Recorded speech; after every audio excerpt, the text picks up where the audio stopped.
Open up down a great deal today and dropping even more. Every day seems to be bringing even worse economic news.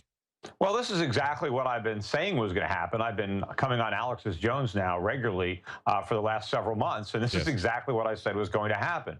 I said that if the Federal Reserve raised interest rates, that the market would tank. That was one of the reasons I thought they wouldn't raise rates, because I thought they could figure this out. But apparently I gave them too much credit. So they raised interest rates, and the markets are tanking. Also, the economic news is horrific. I mean, if you look at the data that came out today, we are clearly in a recession now. The question is, how long have we been in recession? Did it start a few months ago, or is it just starting this month? But we're back in a recession, and Calenti is right. It is going to be a horrible recession. I think it's going to be worse than the Great Recession. So it will be a greater recession, and it's because of everything the Federal Reserve did to mitigate the damage back then. They just postponed the pain to a later date, and unfortunately, this is the later date, and the pain is about to begin. And it's very ironic because you had President Obama just give his ridiculous State of the Union address where he said everything is fantastic, it's the greatest economy ever. And I think he gave those same marching orders to Janet Yellen and her cohorts at the Federal Reserve, because they keep trying to pretend that everything is great too, because they don't want to admit they were wrong to raise rates. Of course, the real mistake was cutting them in the first place, because all they did is inflate a gigantic bubble, and now they've pricked it. They cut them, and then they left it down for a very long time. And of course, as we saw with Alan Greenspan rolling up to the 2008 bubble that they created and then burst. I mean, he continued to cut interest rates over a long period of time, and then he continued to raise interest rates until they burst that bubble. But now it appears that it only took the very first interest rate, and now it's busting that bubble, isn't it? That's because it's a much bigger bubble. The bigger the bubble, the smaller the pin. You need to pop it. And so the question is, when is the Fed going to acknowledge the weakness in the economy, and what are they going to blame it on? Because, of course, they have to pretend that some external factor is what caused it, and there's no way anybody could have possibly predicted it, even though it was one of the easiest things to predict. I think this is even easier than the financial crisis, which I also predicted, and which the Fed was oblivious to. Remember, even after the real estate bubble burst, they still didn't recognize the problem. They still even see it was a bubble. So they don't know until all the wheels have fallen off the bus. And right now, that's exactly what's happening. They're still in denial. But I think that sometime in the next few months, they're going to have to launch QE4. They're going to have to reduce that rate hike. They're going to go back down to zero. And I think Congress is also going to come out with a huge stimulus bill that's going to include tax cuts for the middle class and massive increases in government spending. Everybody's going to vote for it because everybody's going to be afraid to oppose it. And it's going to send the budget deficit skyrocketing. And it's going to make it more ironic that, President Obama tried to claim credit for reducing the deficit. The deficit in his last year of office could easily be bigger than the $1 trillion deficit in his first year. And of course, the national debt doubled under President Obama. So he is the biggest deficit spender of all time. In fact, he will be a bigger deficit spender than every president that preceded him, from George Washington to George Bush. Wow. And of course, one of the things that was also, I think, pretty predictable was the fact that they would not choose to audit the Fed, because that is really at the center of all of this. But we're not even allowed to look behind the curtain with all of this. That's, to me, the most amazing thing. And, of course, the thing that they never talk about in the debates, unless you've got Rand Paul there, and, of course, he wasn't there last night. So the Fed wasn't there. They're all talking about how they're going to have different levels, where their brackets are for income taxes, what their percentages are going to be, whether they're going to be flat or progressive or whatever. That's just really rearranging the chairs on the Titanic, isn't it? Yeah, and for nobody wants to look behind the curtain there at the Fed. It's like, if you're eating at a fast food restaurant, you don't want to go into the kitchen and actually see what they're making. And, and especially since they're about to have to pull out the stops, because they're going to have to do even more crazy stuff this time, because the problem is much bigger. See, everybody wants to pretend that the Fed solved our problem. They didn't solve anything. The market would have solved our problems had the Fed allowed it, but the Fed didn't. The Fed prevented the market from working, and we had 7 years of 0% interest rates and 3 rounds of quantitative easing. And as a result, the economy today is far more screwed up than it was, 7 years ago. The only difference is we still have all the low-paying service sector jobs that our college graduates have been able to land during this Obama recovery. But the jobs are going to start to go away quickly, right?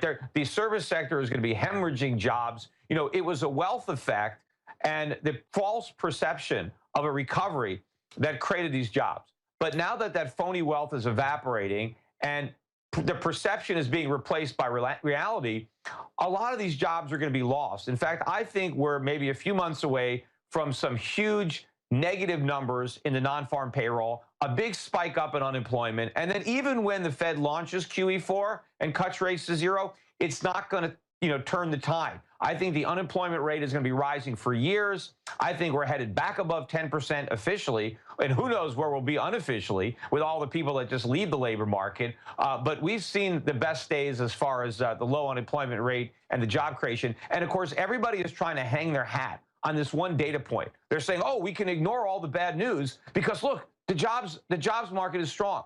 No, you have to ignore the jobs market and pay attention to all the other news because the other news is forward-looking. The jobs news is backward-looking. The jobs are going to follow the other data. If corporate profits are collapsing, if retail sales are collapsing, if the stock market is in a bear market, all these companies are going to be cutting jobs. Look, Walmart today just announced they're going to have to shut down a bunch of stores. And the reason that Walmart wants to shut down stores is because they need to lower their labor costs because they were just dumb enough to raise everybody's wages in order to placate the Obama administration, who said that their wages weren't high enough. So now they're going to give out pink slips.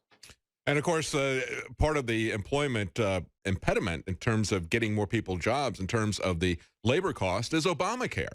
Yeah. And they use that. They spend these unemployment numbers by playing games as to the definition of who's unemployed, and then counting part-time jobs with this, and people, dumbing this down to 30 hours a week as a full-time job, so that a lot of people at the bottom end of the service sector have to get 2 jobs to make ends meet. I mean, it's just absolutely incredible what they're doing. And if you look at what's going on in terms of not only exporting jobs, but importing workers, you see that all the job growth since 2008 has pretty much come to immigrants coming in. 17% of the labor force now is immigrant labor force. Yeah, so, and it's the ultimate in irony in that President Obama passes a law that destroys full-time jobs because in order to get out from under Obamacare, employers have to limit the number of full-time jobs that they have.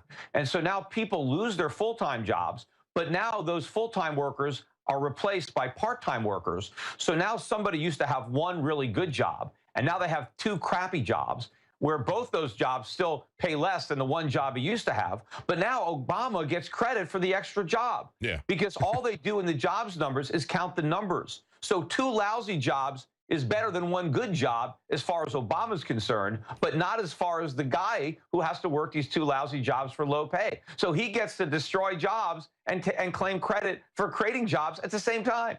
That's kind of like Common Core economics, isn't it, Peter? Yeah, Yeah, that's what we get. And of course, in terms of what the banks did in terms of being bailed out, we just see Goldman Sachs being assessed a $5 billion fine. Here we are 7 years after the fact. They're still handing out some fines. I guess we're supposed to feel better that they're going to give us a little bit of mercy and not charge taxes to the people whose houses they've repossessed and all of this. Yeah. Instead of fining them now, we should have just let them go bankrupt back then. Yeah, instead we bailed them out, and now we're asking for some of the bailout money back. But you know what? All these big banks, and I don't think anybody's looking at the brokerage stocks. Goldman Sachs today is at a 52-week low. The stocks, dropped, 25, 30% from its high, and it's going to keep falling. And all the big banks are in trouble right here. I think they're going to need fresh rounds of bailout money. So a lot of that money that they just paid. A little bit of schadenfreude there, right? We're going to be right back with Peter Schiff. Stay with us. Welcome back to the Alex Jones Show. I'm David Knight. In the next segment, we're going to be talking to Leanne McAdoo and Jakari Jackson. We're going to do a panel discussion going over the debate last night and what has happened in the follow-up to that. We're talking to Peter Schiff right now. He's with, you can find him at Europac.com. That's his website. Of course, a frequent guest here with Alex and on many financial TV shows. As we're looking at the financial situation, we're down today between 2.5% and 3.5% on most of these indices, and it has been down all day. That appears to be the new normal for 2016.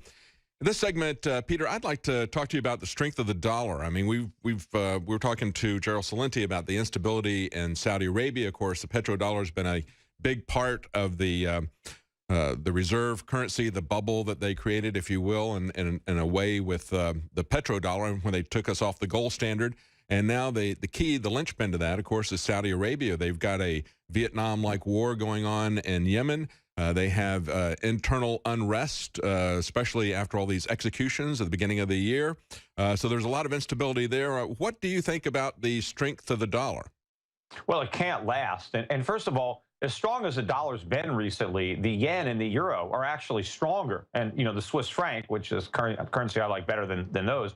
But what's driving the dollar is the false perception that the U.S. economy is still strong, that it's going to keep growing without recession, and that the Fed is going to follow through with all the rate hikes that it's been signaling that it's going to deliver. And I think this is a complete fantasy. I don't know why it's taking so many people so long to figure out that they've been wrong. But, you know, this has happened in the past. When the dot-com bubble first burst, the initial reaction on Wall Street was, okay, it's no big deal. It's contained to technology and dot-coms and internet stocks. It's not going to affect the overall market, and it's not going to affect the economy. Well, they were wrong on both counts because the overall market ended up going down by about 50%, and we went into a recession. And the NASDAQ, of course, went down 80%. Same thing happened in 2007, 2008, when the subprime market blew up. Nobody was concerned. Nobody at the Fed was worried. It was contained to subprime, they told us. And then even after it was obviously not contained, when there were problems in the entire housing market, then they said, well, it's just housing. That's just one part of the economy. The rest of the economy is going to be fine. The markets are going to be fine. And then it all blew up in the financial crisis of 2008 and the Great Recession. So people have a history of ignoring the obvious, you know, even at the point where it's, you know, flashing like a neon sign. So I've been warning about these problems now for years. And now, right, they're obvious. They're here. Everything I've been saying was going to happen is playing out in bold, in Technicolor, right before the eyes of people who have been oblivious. And now they still can't even see it. But, you know, they're going to at some point, right? The market's not going to stop falling. The economic data is not going to improve. And ultimately, the one lone piece of good news that they think they have is going to roll over too, and that's the job numbers.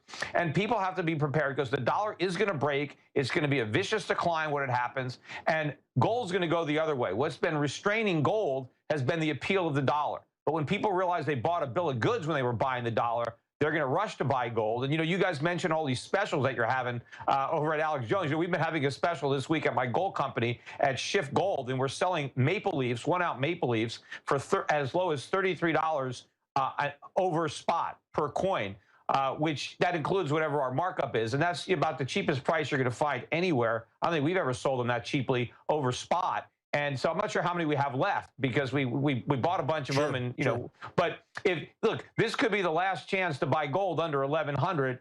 You know, because when people figure this out, there's a lot of people that are short gold that have to cover. A lot of people that haven't been buying, that are on the sidelines, are going to try to buy it once. So this is going to be the big trade. I mean, the big short last time was subprime. The big short now is the dollar.